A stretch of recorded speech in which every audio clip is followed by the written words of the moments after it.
بسم اللہ الرحمن الرحیم نحمدہ ونصلی علی رسولہ الکریم اما بعد۔ سورۃ الانفال، یہ صورت غزوہ بدر کے متصل بعد نازل ہوئی۔ اس صورت میں غزوہ بدر میں پیش آنے والے مختلف احوال اور واقعات کو بیان کیا گیا ہے، اور اس غزوے میں اللہ تعالیٰ کی جو خاص مدد نازل ہوئی فرشتوں کی صورت میں، اس کو بیان کیا گیا ہے، اور اس بات کا تذکرہ کیا گیا ہے کہ مسلمانوں نے کیسے اللہ کی مدد سے ناممکن کو ممکن بنا دیا، اور ایسے لشکر کو جو تعداد میں بھی زیادہ تھا، جنگ کی تیاری بھی ان کی زیادہ تھی، ساز و سامان اور اسلحہ کی بھی کثرت تھی، ایسے لشکر کے ہاتھوں نشان عبرت بنایا جو ہر لحاظ سے کم بھی تھے اور کمزور بھی تھے۔ اس لیے اللہ تعالیٰ نے اس صورت میں ارشاد فرمایا، کم من فئۃ قلیلۃ غلبت فئۃ کثیرۃ بإذن اللہ، کہ کبھی چھوٹی جماعتیں بڑی بڑی لشکروں پر غالب آ جاتی ہیں اللہ تعالیٰ کی مدد اور نصرت کی برکت سے۔ غزوہ بدر کو اللہ تعالیٰ نے اس صورت میں یوم الفرقان فرمایا، کیونکہ اس دن پورے عرب پر مسلمانوں کی حقیقت اور شان و شوکت اور دلوں پر ان کی ہیبت، رعب اور دبدبہ بیٹھ گیا، اور لوگ سمجھ گئے کہ مسلمان اب ناقابل شکست طاقت بن چکے ہیں، اور ان کا مقابلہ کرنا صرف اپنی موت کو دعوت دینے کے مترادف ہے۔ اس جنگ میں چونکہ بڑی تعداد میں کافر گرفتار بھی ہوئے، اور ایک بڑی تعداد ان کی تھی جو مارے گئے، اور بے تحاشا مال غنیمت مسلمانوں کے ہاتھ لگا، اس لیے غنیمت کی تقسیم اور حصے بھی بیان کیے گئے ہیں۔ اس لیے اس کو سورۃ الانفال کہا جاتا ہے، کیونکہ انفال نفل کی جمع ہے اور اس کا معنی ہوتا ہے غنیمت۔ اور غنیمت کے مسائل کی ضرورت یا وضاحت اس سے پہلے کبھی پیش نہیں آئی تھی، کیونکہ غنیمت اللہ تعالیٰ نے صرف اس امت کے لیے حلال رکھی ہے۔ پہلی امتوں پر جہاد تو فرض تھا، لیکن مال غنیمت ان کے لیے حلال نہیں تھا۔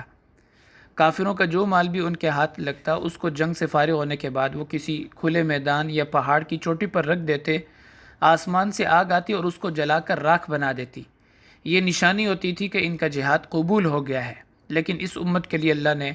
غنیمت کا مال استعمال کرنا حلال فرما دیا، اور یہ پہلا موقع تھا جب مال غنیمت ملا، اس لیے اللہ تعالیٰ نے اس کا تذکرہ فرمایا، اور سورت کی بالکل ابتدا ہی ان الفاظ سے کی، یسألونک عن الانفال، کہ یہ غنیمت کے مال کے بارے میں آپ سے پوچھتے ہیں کہ اب اس کا کیا کرنا ہے اور اس کی تقسیم کیسے کی جائے گی۔ اس صورت میں 6 مرتبہ یا ایھا الذین آمنوا کا لفظ ذکر کیا گیا ہے، یعنی 6 آیات ہیں جو یا ایھا الذین آمنوا کے لفظ سے شروع ہوتی ہیں، جن میں سے 5 آیات قریب قریب ہیں، اور 6ٹھی آیت اگلے پارے کے شروع میں ہے۔ آیت نمبر 15 سے لے کر آیت نمبر 29 تک 5 آیات ہیں جن میں یا ایھا الذین آمنوا کا اللہ تعالیٰ نے لفظ ذکر فرمایا، اور پھر 6ٹھی آیت یا ایھا الذین آمنوا والی یہ آیت نمبر 45 میں ہے، جو کہ اگلے پارے کی آیت بنتی ہے۔ صورت یہی ہے لیکن پارہ اگلا ہے۔ یہ آیت نمبر 15 سے لے کر 29 تک 5 مرتبہ یا ایھا الذین آمنوا کا لفظ اللہ تعالیٰ نے ذکر فرمایا، اس لیے پہلے ان 15 آیات کی تلاوت کر لیتا ہوں، پھر اس کے بعد اس کا ترجمہ، تشریح اور شان نزول پڑھ لیں گے، ٹھیک ہے؟ بسم اللہ الرحمن الرحیم، یا ایھا الذین آمنوا اذا لقیتم الذین کفروا زحفا فلا تولوهم الادبار ومن يولهم يومئذ دبره إلا متحرفا لقتال متحيزا إلى فئة فقد باء بغضب من الله ومأواه جهنم وبئس المصير فلم تقتلوهم ولكن الله قتلهم وما رميت إذ رميت ولكن الله رمى وليبلي المؤمنين منه بلاء حسنا إن الله سميع عليم ذلكم وأن الله موهن كيد الكافرين إن تستفتحوا فقد جاءكم الفتح وإن تنتهوا فهو خير لكم وإن تعودوا نعد ولن تغني عنكم فئتكم شيئا ولو كثرت وأن الله مع المؤمنين يا أيها الذين آمنوا أطيعوا الله ورسوله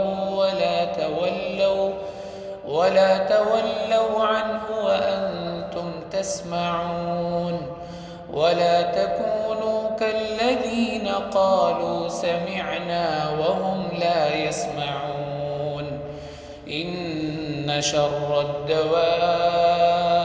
عند الله الصم البكم الذين لا يعقلون ولو علم الله فيهم خيرا لأسمعهم ولو أسمعهم لتولوا وهم معرضون يا أيها الذين آمنوا استجيبوا لله وللرسول إذا دعاكم لما يحييكم واعلموا أن الله يحول بين المرء وقلبه وأنه إليه تحشرون واتقوا فتنة لا تصيبن الذين ظلموا منكم خاصة واعلموا أن الله شديد العقاب واذكروا إذ أنتم قليل مستضعفون في الأرض تخافون أن يتخطفكم الناس فآواكم وأيدكم بنصره ورزقكم من الطيبات لعلكم تشكرون يا أيها الذين آمنوا لا تخونوا الله والرسول وتخونوا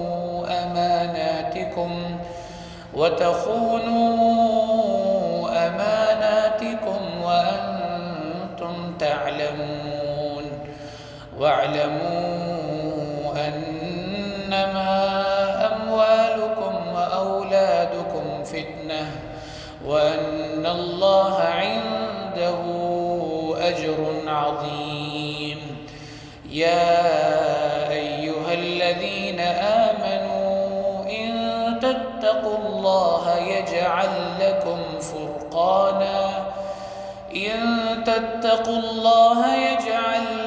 فرقانا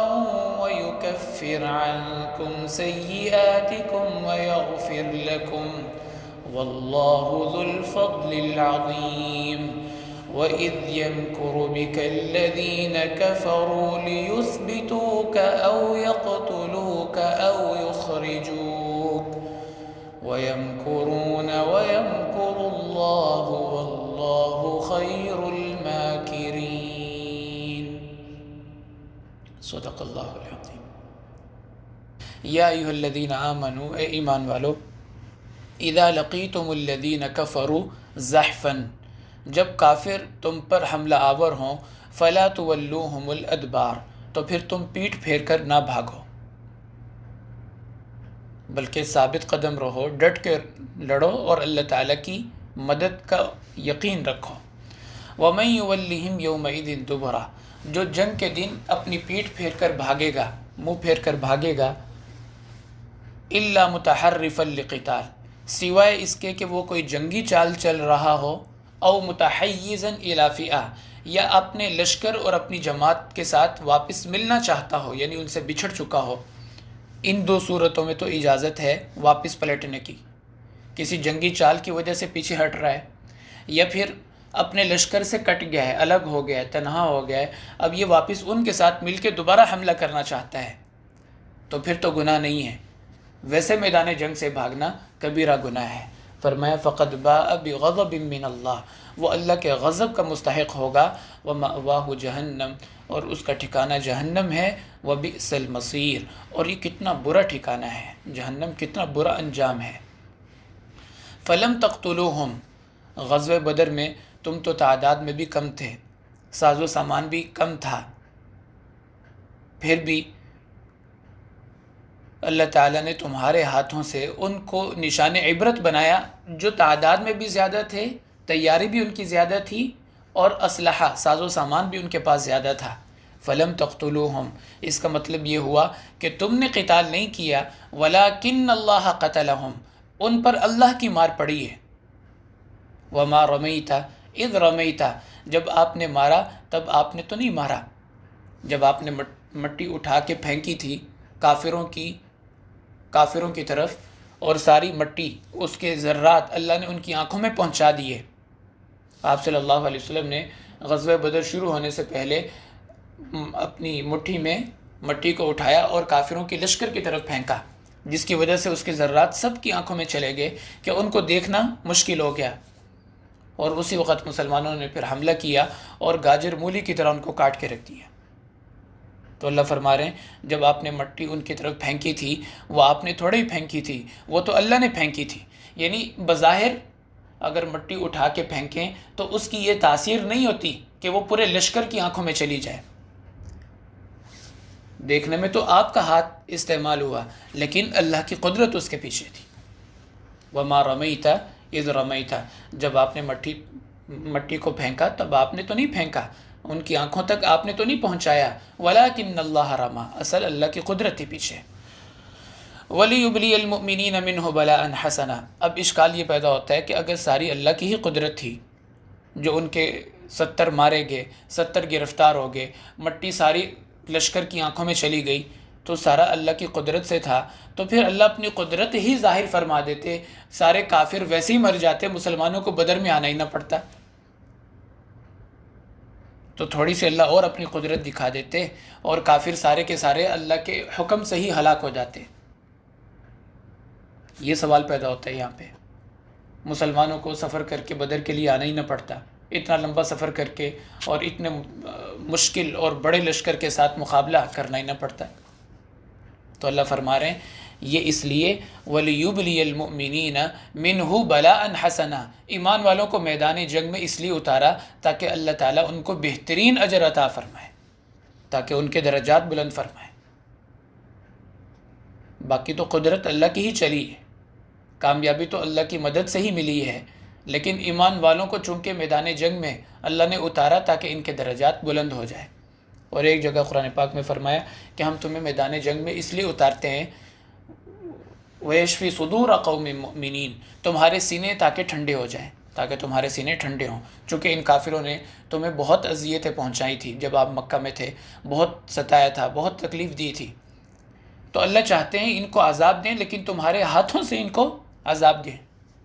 تمہارے ہاتھوں سے ان کو نشان عبرت بنائیں تاکہ تمہارے سینے ٹھنڈے ہوں، تمہارے دل ٹھنڈے ہوں۔ وَيَشْفِي صُدُورَ قَوْمٍ مُؤْمِنِينَ، نہیں تو اللہ تعالیٰ کی قدرت سے باہر تو نہیں ہے، اللہ زمین کو حکم دیں، سب کو زمین اپنے اندر دھنسا لے، پہاڑ کو حکم دے وہ ان کو کچل کے رکھ دے، کوئی مشکل نہیں ہے، لیکن فرمایا وَلِيُبْلِيَ الْمُؤْمِنِينَ مِنْهُ بَلَاءً حَسَنًا، اللہ چاہتے ہیں کہ ایمان والوں کو بہترین اجر اور بدلہ عطا فرمائے۔ ان اللہ سمیع علیم، بے شک اللہ تعالیٰ سننے والے ہیں ہر بات کو، علیم اور جاننے والے ہیں ہر کام کو۔ ذالکم، اور اس میں ایک حکمت یہ بھی تھی وَأَنَّ اللَّهَ مُوهِنُ كَيْدِ الْكَافِرِينَ، کہ اللہ تعالیٰ کافروں کی ہر چال کو، ان کی ہر سازش کو توڑنا چاہتے تھے، دکھانا چاہتے تھے کہ قدرت اللہ کی ہے، ہار اور جیت کا معیار لشکر پر نہیں ہے، جنگی ساز و سامان پر نہیں ہے۔ ذالکم وَأَنَّ اللَّهَ مُوهِنُ كَيْدِ الْكَافِرِينَ ان تستفتحوا، اگر تمہیں فیصلہ چاہیے کہ کون حق پر ہے کون باطل پر ہے، فقد جاءکم الفتح، تو آج ہم نے تمہیں فیصلہ سنا دیا ہے، کون اللہ کا محبوب ہے کون مبغوض ہے، کون فرما بردار ہے کون نافرمان ہے۔ اگر تمہیں یہی فیصلہ چاہیے تھا، تم یہی دیکھنا چاہتے تھے، تو آج تمہارے سامنے اللہ نے کھول دی ہے۔ یہ کافروں کو خطاب کر رہے ہیں۔ وَإِن تَنْتَهُوا اب اگر تم باز آ جاؤ فَهُوَ خَيْرٌ لَكُمْ تو یہ تمہارے لیے اچھا ہوگا. وَإِن تَعُودُوا نَعُدْ اگر پھر تم واپس آئے مسلمانوں پر حملہ کرنے کے لیے نَعُدْ ہم تمہارا یہی حشر کریں گے، پھر یہی انجام ہوگا. وَلَن تُغْنِيَ عَنْكُمْ فِئَتُكُمْ شَيْئًا اور تمہارا جتھا تمہارا لشکر تمہارے کوئی کام نہیں آئے گا، کوئی فائدہ نہیں ہوگا. وَلَوْ كَثُرَتْ چاہے جتنے ہی زیادہ کیوں نہ ہو جاؤ. وَأَنَّ اللَّهَ مَعَ الْمُؤْمِنِينَ اس لیے کہ اللہ ایمان والوں کے ساتھ ہے. یا ایھا الذین آمنوا اطیعوا اللہ ورسولہ اے ایمان والو اللہ اور اس کے رسول کی اطاعت کرو. ولا تولوا عنہ وانتم تسمعون اور ان کی بات سننے کے بعد اعراض نہ کرو، منہ نہ پھیرو. ولا تکونوا کالذین قالوا اور ان لوگوں کی طرح نہ ہو جاؤ قالوا جو یہ کہتے ہیں سمعنا کہ ہم نے آپ کی بات کو سنا، وہم لا یسمعون حالانکہ وہ سن نہیں رہے ہوتے. یعنی ظاہری کانوں سے سنتے ہیں، دل کے کانوں سے نہیں سنتے، سنی انسنی کر دیتے ہیں، ایک کان سے سن کے دوسرے کان سے نکال دی. یہ تذکرہ اللہ تعالیٰ فرما رہے ہیں منافقین کا جو مسلمانوں کے اوپر طعن کر رہے تھے کہ یہ بیچارے تھوڑے سے جا رہے ہیں پورے عرب کو، پورے مکہ کو فتح کرنے کے لیے، تو طرح طرح کا استہزاء اور مذاق بنا رہے تھے کہ بڑا معرکہ فتح کرنے جا رہے ہیں. قالوا سمعنا جو کہتے ہیں کہ ہم آپ کی بات کو سنتے ہیں، وہم لا یسمعون حالانکہ آپ کی بات پہ کان نہیں دھرتے. ان شر الدواب اللہ کی نظر میں بدترین مخلوق ہیں وہ لوگ الصم جو بہرے ہیں، البکم گنگے ہیں، الذین لا یعقلون اور بے عقل ہیں. ان کو اللہ تعالیٰ نے بہرے فرمایا، گنگے فرمایا اور بے عقل فرمایا. یہ معنی نہیں کہ کان سننے کی صلاحیت نہیں رکھتے، کان سننے کی طاقت تو رکھتے ہیں لیکن حق بات کو سننا ہی نہیں چاہتے. اور زبان بولنے کی صلاحیت رکھتی ہے لیکن اچھی بات اس سے نکلتی نہیں. دل دماغ کام تو کرتے ہیں لیکن صحیح بات کو سوچتے نہیں ہیں. اس لیے فرمایا یہ بہرے ہیں، گنگے ہیں اور بے عقل ہیں. اس لیے اللہ کی نظر میں یہ بدترین مخلوق ہیں، کیونکہ باقی مخلوقات جیسے جانور ہیں ان کو تو بات سمجھ ہی نہیں آتی، اس لیے ان کو کوئی کام کہیں وہ نہیں کر سکتے. ان کو تو سمجھ آتی ہے پھر بھی نہیں کرتے، تو یہ تو بدترین ہوئے ان سے، یہ تو پھر بدترین مخلوق ہوئے. اسفل السافلین اولئک کالانعام بل هم اضل جانوروں کی طرح ہیں بلکہ جانوروں سے بھی پرلے پار ہیں. ولو علم اللہ فیہم خیرا اگر اللہ تعالیٰ ان منافقین کے دلوں میں کوئی خیر محسوس کرتے، کوئی خیر دیکھتے کہ ان کے اندر کوئی خیر ہے، بھلائی ہے، لاسمعہم پھر اللہ آپ کی بات ان کو سنا دیتے. لیکن اللہ جانتے ہیں کہ ان کے اندر کوئی خیر نہیں ہے، شر ہی شر بھرا ہوا ہے. ولو اسمعہم اب اگر ان کو اسی حالت میں اللہ آپ کی بات سنا بھی دیں لتولوا وہم معرضون تو یہ اعراض کرتے ہوئے آپ کی مجلس سے نکل جائیں گے. کوئی فائدہ نہیں ان کو باتیں سنانے کا یا ان کو سمجھانے کا، کیونکہ ان کے اندر خیر ہے ہی نہیں، بات کو قبول کرنے کی صلاحیت ہی ان کے اندر سے مر چکی ہے. یا ایھا الذین آمنوا اور دوسری طرف اللہ نے اہل ایمان کو حکم دیا اے ایمان والو استجیبوا للہ وللرسول اذا دعاکم لما یحییکم اللہ اور اس کے رسول کی آواز پر لبیک کہو جب وہ تمہیں بلائیں، لما یحییکم ان چیزوں کی طرف جن میں تمہارے لیے زندگی ہے. اللہ اور اس کے رسول جب تمہیں کسی کام کے لیے بلائیں تو ان کی آواز پر لبیک کہو. ایک دفعہ حضرت ابی بن کعب رضی اللہ تعالیٰ عنہ نماز ادا کر رہے تھے، سنتیں یا نفل پڑھ رہے تھے، تو آپ صلی اللہ علیہ وسلم نے آواز دی تو انہوں نے نماز کو مختصر کیا اور آپ کی خدمت میں حاضر ہوئے. تو آپ نے پوچھا کہ اتنی دیر سے کیوں آئے، یعنی ٹائم تھوڑا لگ گیا نا. تو عرض کیا کہ میں نماز پڑھ رہا تھا اس لیے آنے میں کچھ تاخیر ہو گئی. آپ نے فرمایا کہ آپ نے قرآن پاک کی آیت نہیں پڑھی استجیبوا للہ وللرسول اذا دعاکم لما یحییکم کہ اللہ اور اس کے رسول جب بلائیں تو فوراً حاضر ہو جاؤ،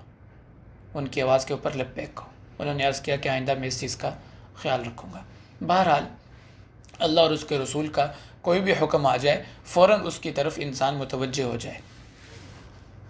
وَاعْلَمُوا أَنَّ اللَّهَ يَحُولُ بَيْنَ الْمَرْءِ وَقَلْبِهِ وَأَنَّهُ إِلَيْهِ تُحْشَرُونَ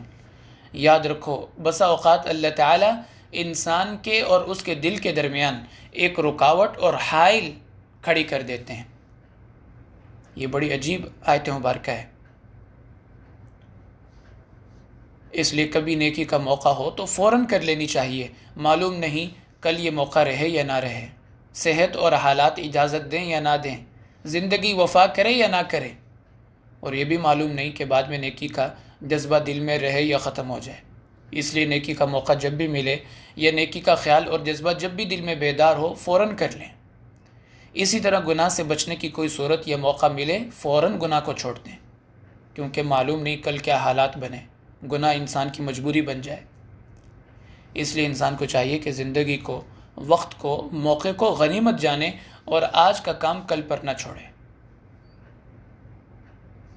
اسی طرح کبھی مشقت کی وجہ سے نیک عمل کو نہیں چھوڑنا چاہیے،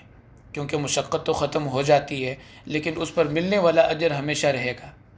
جیسے پچھلے سال رمضان کی کوئی مشقت یا تھکاوٹ اب باقی ہے نہیں، بلکہ اب تو یاد بھی نہیں ہوگا کہ کوئی تھکاوٹ بھی ہوئی تھی، لیکن اجر موجود ہے۔ اسی طرح یہ رمضان بھی نیکی تقوی میں انسان گزار لے، مشقتیں، تھکاوٹیں ختم ہو جائیں گی لیکن اجر ہمیشہ رہے گا، اور یہ اجر زندگی میں بھی انسان کا ساتھ دے گا، قبر میں بھی اس کے ساتھ ہوگا، حشر میں بھی ساتھ ہوگا، جنت تک اس کو چھوڑ کے آئے گا۔ اور لذت کی خاطر کوئی گناہ نہیں کرنا چاہیے، کیونکہ لذت عارضی چیز ہے، ختم ہو جائے گی، لیکن اس کا وبال اور گناہ ہمیشہ اس کے ساتھ رہے گا، زندگی بھر اس کے ساتھ چمٹا رہے گا، زندگی میں بھی اس کو پریشان، بے سکون، بے چین اور دکھی رکھے گا، قبر میں بھی اس کے ساتھ جائے گا، حشر میں بھی یہ گناہ اس کے ساتھ کھڑا ہوگا، یہاں تک کہ جہنم میں اس کو دھکا دے کے اس کی جان چھوڑے گا۔ تو ایک یہ معنی ہے کہ جب کوئی نیکی کا موقع ہو تو فوراً انسان کر لے۔ کبھی ایسا ہوتا ہے کہ پھر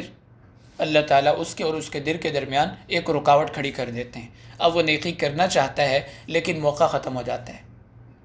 یا صحت اجازت نہیں دیتی، یا زندگی ختم ہو جاتی ہے۔ اور دوسرا معنی اس آیت کا یہ ہے کہ جب اللہ تعالیٰ کسی بندے کی گناہ اور برائی سے حفاظت فرمانا چاہتے ہیں تو اس کے دل اور گناہ کے درمیان ایک نہ نظر آنے والی رکاوٹ اور پردہ کر دیتے ہیں کہ اس کا دل ہی نہیں چاہتا گناہ کرنے کو۔ اسی کو نفس مطمئنہ کہتے ہیں۔ نفس کی 3 قسمیں اللہ نے قرآن میں بیان فرمائی۔ ان النفس لامارہ، نفس امارہ یہ پہلی قسم ہے جو ہر وقت انسان کو برائی کا حکم کرتے، گناہ کی طرف لے کے جائے، اور دوسرا ہے نفس لوامہ کہ جو انسان سے گناہ تو کرواتا ہے لیکن بعد میں اس کو شرمندگی اور ندامت ہوتی ہے۔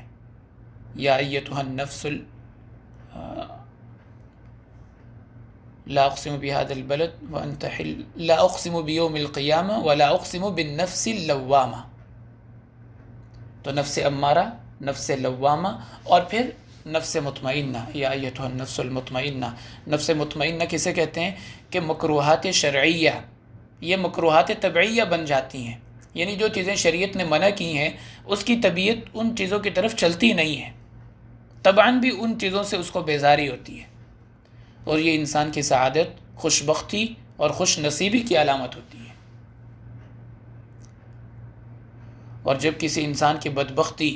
مقدر ہوتی ہے تو اللہ تعالیٰ اس کے دل اور اپنی بندگی کے درمیان ایک رکاوٹ کھڑی کر دیتے ہیں، اس کو نیکی سے وحشت محسوس ہونے لگتی ہے، گناہ میں اس کو مزہ اور لذت بلکہ فائدہ نظر آتا ہے، نیکی کے فوائد اور برکات اس کے دل دماغ سے نکل جاتے ہیں، گناہ کے نقصانات اس کی نظروں سے اوجھل ہو جاتے ہیں، اور یہ انسان کی شقاوت، بدبختی کی آخری علامت ہوتی ہے۔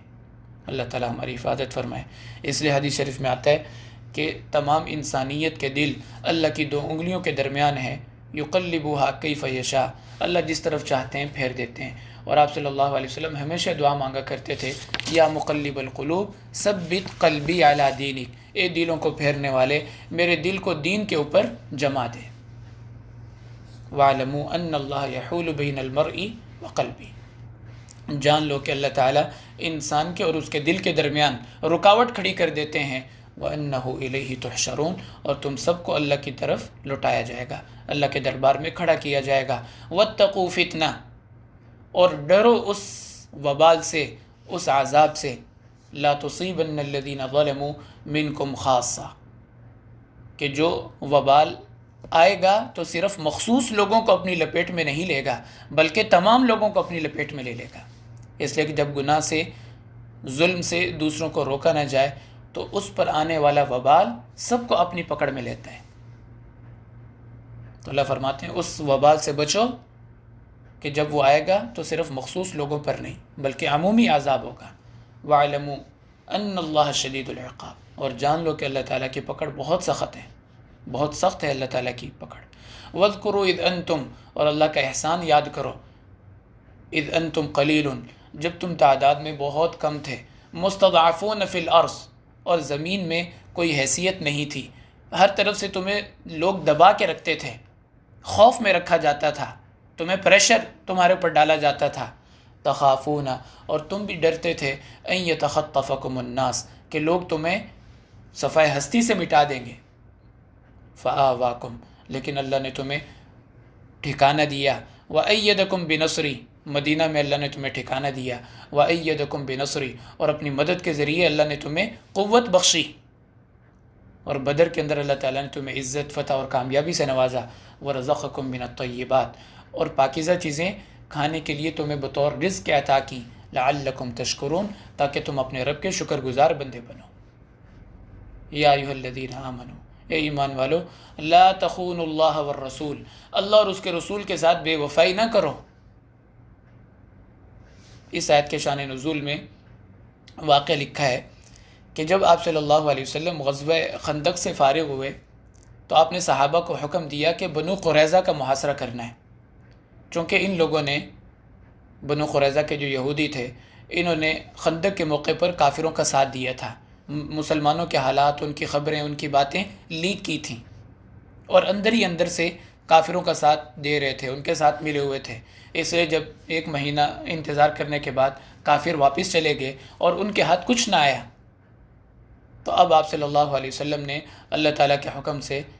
بنو قریظہ کا محاصرہ کیا اور ارادہ کیا کہ اب ان کو نشان عبرت بنایا جائے اور ان کو سبق سکھایا جائے۔ تو محاصرہ ہو گیا، 21 دن ان کا محاصرہ جاری رہا، آخر کار وہ تنگ آ گئے اور صلح کی پیشکش کی، آپ نے ان کی صلح کی پیشکش کو ٹھکرا دیا۔ انہوں نے کہا کہ حضرت سعد بن معاذ رضی اللہ تعالیٰ عنہ کو ہمارا حکم بنا دیں، وہ جو ہمارے بارے میں فیصلہ کریں گے ہمیں دل سے قبول ہے۔ ان کا خیال تھا کہ حضرت سعد بن معاذ رضی اللہ تعالیٰ عنہ چونکہ زمانہ جاہلیت میں ہماری ان کے ساتھ بہت دوستانہ تعلق تھا، بہت آپس میں گہرا تعلق تھا، تو وہ ہمارے بارے میں کوئی نرم فیصلہ کریں گے، کوئی اچھا فیصلہ کریں گے۔ تو تیار ہو گئے کہ حضرت سعد بن معاذ رضی اللہ تعالیٰ عنہ جو بھی فیصلہ کریں گے ہمیں قبول ہے۔ آپ نے حضرت سعد بن معاذ رضی اللہ تعالیٰ عنہ کو طلب فرمایا، وہ گھر میں تھے اور بیمار تھے، کیونکہ غزوہ خندق کے موقع پہ انہیں تیر لگا تھا، جس کی وجہ سے ان کی طبیعت کافی خراب تھی، زخمی تھے۔ بہرحال ان کو لایا گیا سواری پہ، آپ نے صحابہ سے فرمایا قوموا لسیدکم، اپنے سردار کا استقبال کرو۔ بہرحال حضرت سعد بن معاذ رضی اللہ تعالیٰ عنہ سے جب پوچھا گیا کہ ان کا کیا کرنا چاہیے، تو انہوں نے فرمایا کہ جو ان کے مرد ہیں ان سب کو قتل کر دیا جائے، اور جو عورتیں ہیں، بچے ہیں، ان کو باندی بنا لیا جائے، ان کو غلام بنا لیا جائے۔ اب یہ فیصلہ ہو گیا۔ بنو قریظہ والوں کو اب یہ فیصلہ پتہ نہیں چلا تھا، انہوں نے آپ صلی اللہ علیہ وسلم کو پیغام بھیجا کہ آپ حضرت ابو لبابہ بن عبد المنذر رضی اللہ تعالیٰ عنہ ان کو آپ بھیج دیں، ہم ان کے ساتھ کچھ مشورہ کرنا چاہتے ہیں۔ چونکہ حضرت ابو لبابہ رضی اللہ تعالیٰ عنہ کی فیملی بنو قریظہ میں ہی رہتی تھی، وہیں پہ ان کا گھر تھا اور وہیں پہ ان کے بیوی بچے رہا کرتے تھے۔ تو اصل میں یہ جو یہودی تھے بنو قریظہ والے، یہ دیکھنا چاہتے تھے کہ ہمارے بارے میں مسلمان کیا فیصلہ کرنا چاہ رہے ہیں، کیا مشورہ ہو رہا ہے۔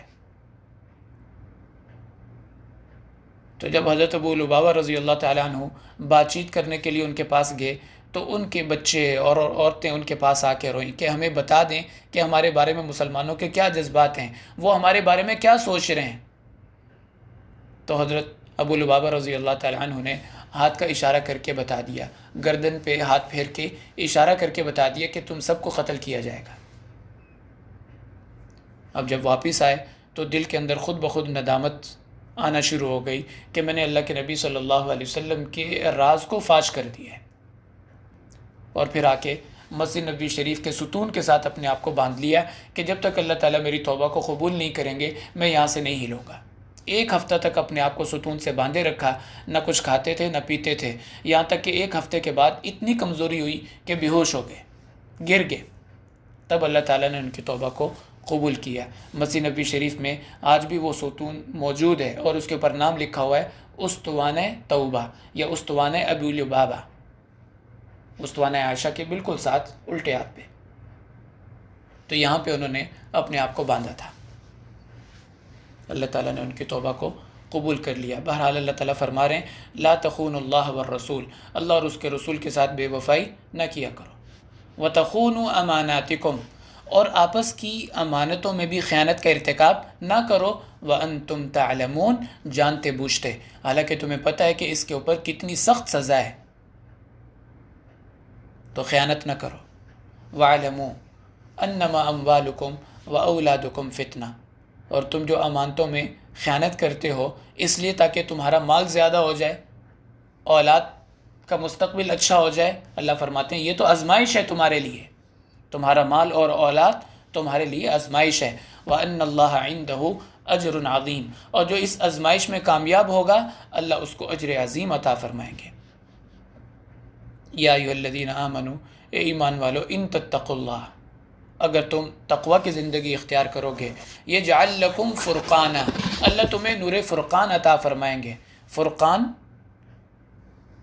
نور فرقان کی نعمت سے نوازیں گے، یعنی ایمانی فراست اس کو ملے گی، حق اور باطل، اچھے برے، حلال حرام کی تمیز اور پہچان اس کو دی جائے گی،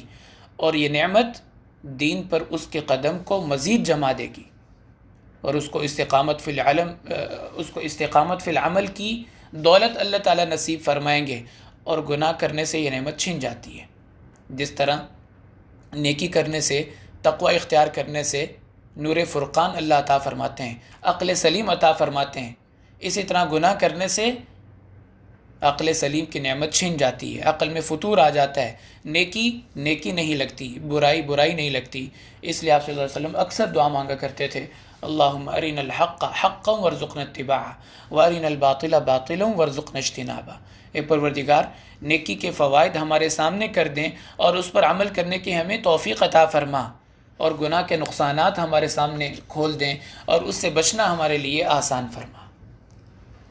ان تتقوا اللہ، اگر تم اللہ سے ڈرو، تقوی اختیار کرو، یجعل لکم فرقانا، اللہ تمہیں نور فرقان عطا فرمائیں گے، ویکفر عنکم سیئاتکم، دوسرا فائدہ ہوگا کہ تمہارے گناہوں کو اللہ مٹا دیں گے، ویغفر لکم، تمہاری مغفرت اور بخشش کا فیصلہ کر دیا جائے گا۔ یہ تین بڑے انعامات اللہ تمہیں دیں گے، اور یہ نہیں کہ بس یہ تین ہی ہوں گے، اور بھی انعامات اللہ دیں گے۔ واللہ ذو الفضل العظیم، اللہ تو فضل عظیم کے مالک ہیں۔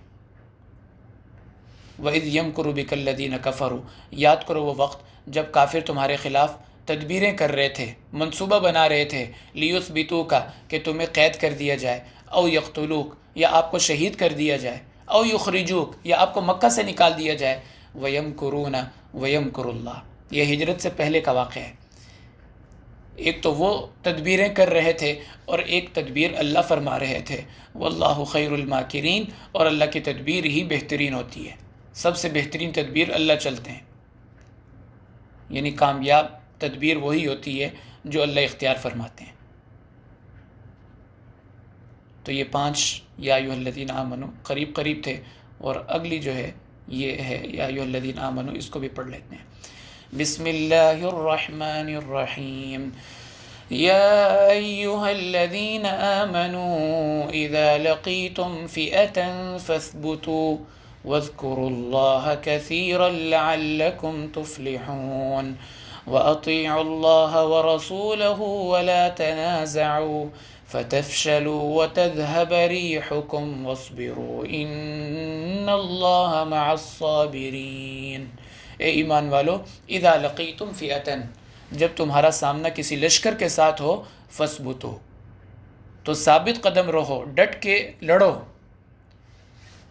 3 کام کرنے پڑتے ہیں۔ ایک کام تو یہ وَأَعِدُّوا لَهُم مَّا اسْتَطَعْتُم مِّن قُوَّةٍ، کہ اپنی تیاری پوری رکھو، جیسے پہلے بھی اللہ نے خذوا حذرکم فرمایا، یا ایھا الذین آمنوا خذوا حذرکم، اپنے بچاؤ کا سامان پورا رکھو۔ اور دوسرا کام فثبتوا، ڈٹ کے لڑو، واذکروا اللہ کثیرا، تیسرا کام کہ اللہ کو خوب یاد کرو، لعلکم تفلحون، پھر کامیابی تمہارا مقدر ہے۔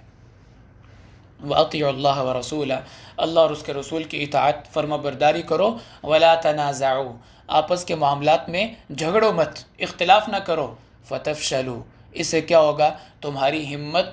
ٹوٹ جائے گی، حوصلے پست ہو جائیں گے، وَتَذْهَبَ رِيحُكُمْ، اور تمہاری طاقت ختم ہو جائے گی، وَاصْبِرُوا، اس لیے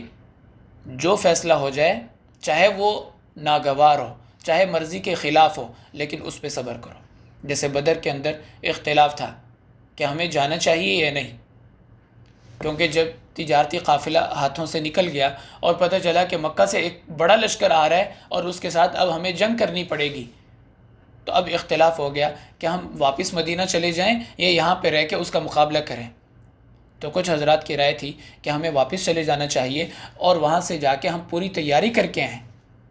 لیکن کچھ حضرات کی رائے تھی کہ نہیں، اب ہمیں واپس نہیں جانا چاہیے۔ تو آپ صلی اللہ علیہ وسلم نے فیصلہ فرما لیا کہ اب ہم واپس نہیں جائیں گے، یہیں پہ رہ کے اس لشکر کا مقابلہ کریں گے۔ اسی طرح غزوہ احد میں مشورے کے اندر اختلاف تھا، بعض کی رائے تھی کہ مدینہ میں رہ کے اپنا دفاع کریں گے، بعض حضرات کی رائے تھی کہ نہیں، ہمیں باہر نکل کے مقابلہ کرنا چاہیے، احد میں جانا چاہیے۔ تو فرمایا جب فیصلہ ہو جائے پھر اس سے اختلاف نہ کرو۔ اس لیے جماعت والے بڑی پیاری بات فرماتے ہیں کہ مشورے سے پہلے مشورہ نہ کرو اور مشورے کے بعد اختلاف نہ کرو، یعنی مشورے سے پہلے ہی مشورہ کرنا شروع کر دیں کوئی ساتھی، تو فرمایا جب فیصلہ ہو جائے تو پھر اس کے بعد مشورہ نہیں ہے، اس کے بعد اختلاف کی کوئی گنجائش نہیں ہے۔ وَاصْبِرُوا، اب صبر سے کام لو، یعنی اگر مرضی کے خلاف بھی فیصلہ ہو گیا ہے تو صبر کرو، ان اللہ مع الصابرین، اللہ تعالیٰ کی مدد صبر کرنے والوں کے ساتھ ہے۔ تو یہ کامیابی کے اللہ تعالیٰ نے 3 اصول اس آیت میں بیان فرمائے ہیں۔ ایک تو پہلے بیان کیا خذوا حذرکم، اور دوسرا یہ فثبتوا، ڈٹ کے لڑو، واذکروا اللہ کثیرا، اور اللہ کو کثرت سے یاد رکھو، یعنی اللہ سے مانگتے رہو، اللہ کی طرف متوجہ رہو، کامیابی کی دعا اللہ سے کرتے رہو، لعلکم تفلحون، تاکہ تم کامیاب ہو جاؤ۔ ولا تکونوا کالذین خرجوا، ان لوگوں کی طرح نہ ہو جاؤ جو اپنے گھروں سے تکبر کرتے ہوئے نکلے تھے اور یہ سوچ رہے تھے کہ آج تو ہم مسلمانوں کو صفحہ ہستی سے مٹا کے آئیں گے، ان کی ہمت کیسے ہوئی ہماری طرف دیکھنے کی، لیکن پھر کیا ان کا انجام ہوا۔ ان لوگوں کی طرح نہ ہو جاؤ، تیاری پوری رکھو، ڈٹ کے لڑو، لیکن توجہ اللہ کی ذات پہ ہونی چاہیے، اپنے اسباب پہ، اپنی تیاری پہ بھروسہ نہ ہو۔ ان اللہ مع الصابرین، اللہ تعالیٰ صبر کرنے والوں کے ساتھ ہے۔ تو یہ 6 یا ایھا الذین آمنوا والی آیات تھیں جو اللہ تعالیٰ نے سورہ انفال میں ذکر کی ہیں۔ اللہ تعالیٰ ہمیں ان باتوں کا اہتمام کرنے کی اور ان پر عمل کرنے کی توفیق عطا فرمائے۔ وآخر دعوانا ان الحمد للہ رب العالمین۔